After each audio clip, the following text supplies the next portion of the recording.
अकबर के दिमाग में यह था कि मेरे मरने के बाद जहांगीर को राजा नहीं बनाना है, मेरे मरने के बाद राजा बनाना है खुसरो को। किसको बनाना है? क्योंकि जहां अकबर के 3 बेटे थे, 2 दारू पी पी के मर गए थे, एक तीसरा जिंदा था जहांगीर, और ये उनसे भी ज्यादा दारू दिया था। तो अकबर को लगा मैंने 50 साल में इतनी लड़ाइयां लड़के जो साम्राज्य बनाया, ये शराबी आदमी उस पूरे साम्राज्य को गंवा देगा। इसलिए अकबर को लगा क्या किया जाए। तो अकबर को लगा बेटे को नहीं बना के सीधा पोते को बना दे, ये तो दारूडिया वैसे ही मर ही जाना है, तो सीधा सीधा अगला वैसे भी किसको बनना है? खुसरो। और खुसरो बहादुर है, योग्य है, सब उसमें योग्यताएं हैं। तो अकबर ने पहले तैयारी कर रखी थी कि अगला राजा किसको बनाएंगे? खुसरो। जब अकबर लास्ट में बीमार हुआ, बुढ़ापे के अंदर जाके 4 पे पड़ा है, आज मरे कल मरे, तब जहांगीर मिलना चाहता। जहांगीर को पता चला कि मेरे बाप के मरने के बाद मेरे को राजा नहीं बनाएंगे, सीधा मेरे बेटे को राजा बनाएंगे। बेटा कौन था? तो उसने कहा मैं अकबर से मिलना चाहता हूं, लेकिन अकबर ने रोक लगा दी कि जहांगीर मेरे से मिलने भी आ नहीं सकता। पर जहांगीर ने जुगाड़ किया। बादशाह बीमार है तो खूब सारे लोग मिलने आते, पुरुष महिलाएं सारे यूं बादशाह के समाचार लेने आते, बादशाह के लिए पूछने आते। एक बार एक महिलाओं का दल बादशाह से मिलने के लिए आ रहा था, सब बुर्का पहन के। तो जहांगीर बुर्का पहन के आ गया और वहां अकबर के जाके पैरों में पड़ गया। और अकबर का बापू क्यों सेहत के लिए हानिकारक हो रहा है तू, और मुझे राजा बना दे। अकबर ने कहा यार तू दारू ज्यादा पीता है, मर जाएगा दारू पी पी के, क्या करेगा राजा बन के? उसने कहा एग्जैक्टली यही मैं कर रहा हूं, मैं दारू ज्यादा पीता हूं, थोड़े दिन में मर जाऊंगा पी पी के, वैसे ही कौन बनेगा? तो बीच में 2-1 साल एंजॉय कर लेना दो यार। तो फिर अकबर का भी लास्ट टाइम में दिल पसीजा, उसने राजा किसको बना दिया? जहांगीर। किसको बना दिया? जहां। अच्छा, पहले अकबर ने किसको कर रखा था? खुसरो बैठा है पंजाब। कहां बैठा है? पंजाब। जहांगीर है आगरा, अकबर है आगरा। अकबर आगरा में मरा, मरते जहांगीर क्या बन गया? बादशाह। अच्छा, उधर खुसरो ने तैयारी कर रखी, उसने शेरवानी सिला रखी है कि रास्ते लग होगा भाई साहब, ढंग से करवाएंगे। खुसरो ने खुद को राजा घोषित कर दिया पंजाब में। अब मुगल साम्राज्य में 2 राजा, जहांगीर कहां बना हुआ है? कहां पे? आगरा। और खुसरो कहां बना हुआ है? और खुसरो ने देवी देवता धोखने शुरू कर दिए, वे राजा बन गए। अच्छा, उस समय सिखों के 5वें गुरु जी महाराज जो थे वो पंजाब बिराजते थे, गुरु अर्जुन देव जी महाराज। कौन से थे? तो खुसरो अर्जुन देव जी महाराज से मिलने के लिए चला गया। अब कोई संत महात्मा होते हो तो भला आशीर्वाद ही देते हैं। तो खुसरो मिलने के लिए गया, तो गुरु अर्जुन देव जी महाराज ने कहा विजय भाव, जीतो भाई। अब जहांगीर को पता है कि अब एक ही राज्य में 2 बादशाह बन गए, वो खुद भी बादशाह और उसका बेटा भी क्या है? बादशाह। पर एक राज्य में बादशाह तो एक ही होना चाहिए। अब जहांगीर को खुसरो को पकड़ना है, तो जहांगीर को खुसरो को पकड़ने के लिए आगरा छोड़ के कहां जाना पड़ेगा? पंजाब। पर अब जहांगीर को एक भी आदमी पे विश्वास नहीं।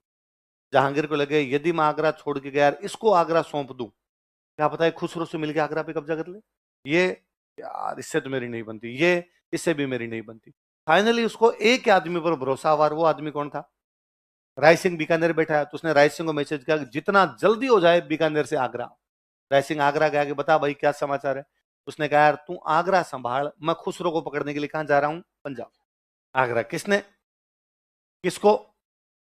फिर जहांगीर गया पंजाब, पंजाब जाके उसने खुसरो को हराया, फिर उसने खुसरो को पकड़ा, फिर खुसरो की दोनों आंखें निकाली और जेल में बंद कर दिया। और कहा किसने आशीर्वाद दिया था? कि साहब सिखों के 5वें गुरु जी गुरु अर्जुन देव जी महाराज ने। गुरु अर्जुन देव जी महाराज को मार दिया उसने। खुसरो कई साल तक जेल में रहा, लेकिन फिर भी दिल्ली की जनता, आगरा की जनता ये कहती थी कि जहांगीर के मरने के बाद अगला बादशाह किसको बनाएंगे? खुसरो, कि हमारा प्रिय राजकुमार खुसरो है। अरे खुसरो को दिखता ही नहीं है, कोई बात नहीं, फिर भी राजा हमारा कौन होना चाहिए? खुसरो। अब खुसरो का एक छोटा भाई और उसका नाम है खुर्रम। क्या नाम है? खुर्रम को लगा कि अरे यार यदि खुसरो राजा बना तो अपने तो फालतू में युद्ध लड़ रहे हैं, यदि खुसरो को राजा बना देंगे तो भी खुर्रम एक दिन जहांगीर के पास गया। उसने कहा पिताजी ये क्या तरीका है, और भैया को जेल में क्यों बंद कर रखा है? उसने कहा तेरे भैया ने विद्रोह किया था इसलिए जेल में बंद किया गया। अब हो गया जो होना था, जेल से बाहर निकालो, और मैं भैया को साउथ इंडिया घुमाऊंगा। क्योंकि खुर्रम की खुद की पोस्टिंग कहां पे थी? South India. तो जहांगीर ने कहा पर इसको दिखता ही नहीं है, क्या करेगा? नहीं मैं बताऊंगा भैया को, भैया ये फलाना मकबरा है, ये मंदिर है, ये मस्जिद है, मैं इसको सब समझाऊंगा।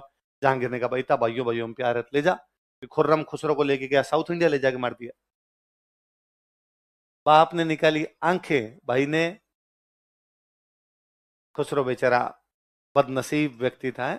तो दोनों पहले जहांगीर पकड़ता है और बाद में खुर्रम उसको क्या कर देता है? मार।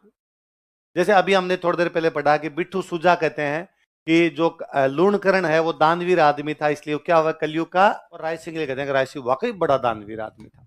राय सिंह एक बेटी थी, उसकी शादियां आमेर वाले राजा मान सिंह के साथ की हुई थी। किससे की हुई थी? आमेर का राजा मान सिंह था, इसकी शादी किससे की हुई? राय सिंह की बेटी से। किससे की हुई बोलो? राय सिंह की बेटी की शादी किससे हुई? आमेर के राजा मान, और उसको उस राय सिंह वाली जो बेटी थी, जो मान सिंह की रानी थी, उसको इस बात का बड़ा घमंड था कि मेरे पिताजी दानवीर है। और उसको जब भी कोई समाचार मिलता, अब होता क्या, राय सिंह किसी को दान देता तो कभी कविताएं बनाते, कभी उनपे दोहे बोलते, कभी उनपे गीत गाते, तो वो समाचार आते आते आमेर आते, अरे राजा राय सिंह ने 11,000 रुपए का दान दे दिया, राजा राय सिंह ने 21,000 रुपए का दान दे दिया। और उसको पता चलता कि मेरे पिताजी ने दान दिया है, वो बाकी सब रानियों को इकट्ठा कर देगी, इधर आओ, सुना तुमने, अपन 11,000 दिए हैं, मेरी तरफ से पार्टी है। फिर उन रानियों को टॉर्चर और करते कि तुम्हारे पापा भी देते हैं क्या, तो थोड़ा बहुत 11-21 दिया है क्या किसी का भी। तो रानियां बेचारी बड़ी परेशान होती उससे। एक बार राय सिंह ने किसी एक व्यक्ति को 1,00,000 रुपए का दान दिया। कितना दिया? तब तो भाई साहब उसने बाकी रानियों को 3 दिन भंडारा दिया, 3 दिन तक उनको टॉर्चर किया। तो रानियां परेशान हुई, उन्होंने मान सिंह को शिकायत लगाई कि मान सिंह जी, आपकी ये जो रानी है ये हमें टॉर्चर करती रहती है, इसके पिताजी जब भी दान देते हैं तो हमें तो कहती है कि देखो मेरे पिताजी इतना दान देते हैं, और साथ में ये भी कहती है कि तुम्हारा बाप तो कुछ ही नहीं देता। तो मान सिंह जी को बड़ा बुरा लगा कि अरे यार ये थोड़ी होता है। मान सिंह जी उस दिन जब रानी के महल में गए तो रानी को जाग कहा कि हिंदू धर्म ये कहता है कि इस हाथ से दान दो, इस हाथ को पता, दान गुप्त दान होता है, दान को यूं बढ़ा चढ़ा के थोड़ी बताया जाता है इतना दे दिया इतना दे दिया। और आप ये क्या तारीफ करते रहते हैं, मेरे पिताजी ने इतना दिया, मेरे पिताजी ने इतना दिया। उसने कहा आपने दिया कभी किसी को? तो मान सिंह जी को लगा इसने तो मिसाइल अपनी तरफ ही कर दी। अच्छा, लुगाई बेइज्जती करे तो फील ज्यादा होता है थोड़ा। मान सिंह जी को बड़ा बुरा लगा। मान सिंह जी खाना खाने के बाद उठे, बाहर गए, वित्त मंत्री को बुलाया और वित्त मंत्री कहा कल सुबह मैं उठते ही बाहर आऊंगा बिना मुंह धोए, 5,00,000 रुपए और 5 गरीब लेके तैयार रहना। कितने रुपए और कितने गरीब आदमी? अगले दिन मान सिंह जी उठे, बिना मुंह धोए बाहर आए, 5,00,000 रुपए लेके वित्त मंत्री जी तैयार खड़े थे, उनसे 5,00,000 रुपए लिए, 500 गरीबों को 1-1 लाख रुपए बांटे और जाके सो गए। किसी को बताया भी नहीं।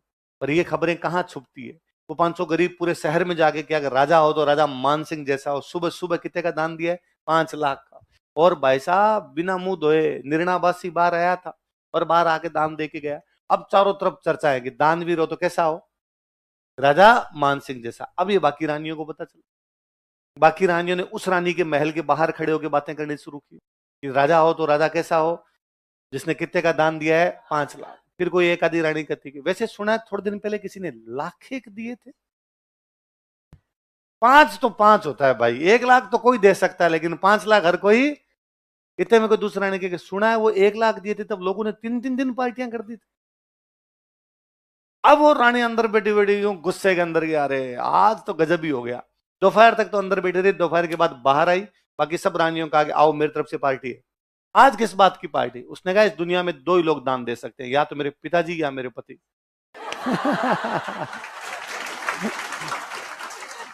चित भी अपनी, पट भी अपनी। तो वो रानी, वो जो राजा है, वो किस राजा की प्रशंसा है? ये राय सिंह। तो राय सिंह क्या था? राजपूताने का गण था और बहुत अच्छे कवि थे, खूब अच्छी किताबें लिखी थी राय सिंह जी ने। एक तो किला बनवाया था, खुद की पोस्टिंग गुजरात में कहाँ रही थी? जूनागढ़। इसलिए बीकानेर में किला बनाया, उसका नाम भी क्या रखा? जूनागढ़। 2 कारण बताए जाते हैं, एक तो पोस्टिंग वहां जूनागढ़ थी, इसलिए बीकानेर वाला किला उस जैसा बना, इसलिए बीकानेर वाले किले का नाम भी क्या रख दिया था? जूनागढ़। एक राजस्थानी भाषा में जूने का मतलब होता है पुराना। जूने का मतलब क्या होता है?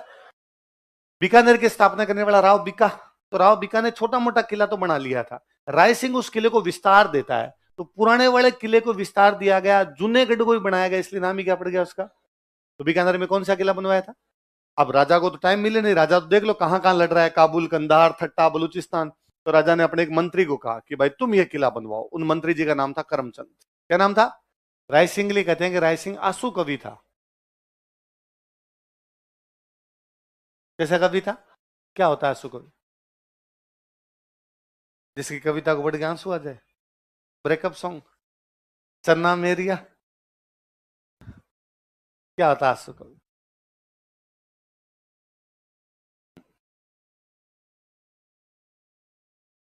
जो हाथों हाथ कविता बना दे वो आंसू कवि। किसको कहते हैं आंसू कवि बताओ? है ना, आपको टॉपिक दिया, हाथों हाथ कोई चीज देखी, हाथों हाथ उस पर कुछ ना कुछ गा दे, हाथों हाथ कोई कविता बना दे उससे, उसको क्या बोलते हैं? क्या बोलते हैं? ऐसे एक वर्ड होता है आशुतोष। क्या वर्ड होता है? जो हमेशा राजी रहे, जो हमेशा शिव, बड़ा भंडारी हमेशा खुश रहता है, भांग में भी खुश हो जाए, धतूरों में भी खुश हो जाए, दूध में भी खुश हो जाए, तो वो क्या है? आशुतोष। तो जो हमेशा राजी रहे वो तो क्या कहलाए? जो हमेशा कविता बनाने के मूड में रहे क्या होता है? आशु। तो राय सिंह के लिए कहते हैं कि राय सिंह आशु कवि था। राय सिंह एक बार साउथ इंडिया गया हुआ था। उसने साउथ इंडिया में एक पौधा देखा। क्या देखा? बीकानेर साइड में फोग का पौधा होता है, इतना ऊंचा पौधा होता है, खूब सारे फोगड़े लगते हैं, केवल बीकानेर साइड में होते हैं और कहीं नहीं होते। बीकानेर या नागौरवाड़ा जो इलाका, उस इलाके के अंदर खूब सारे फोग होते हैं। राय सिंह गया हुआ साउथ इंडिया। साउथ इंडिया में जंगलों से होके जा रहे और वहां उसको एक फोग दिखाई दे गया।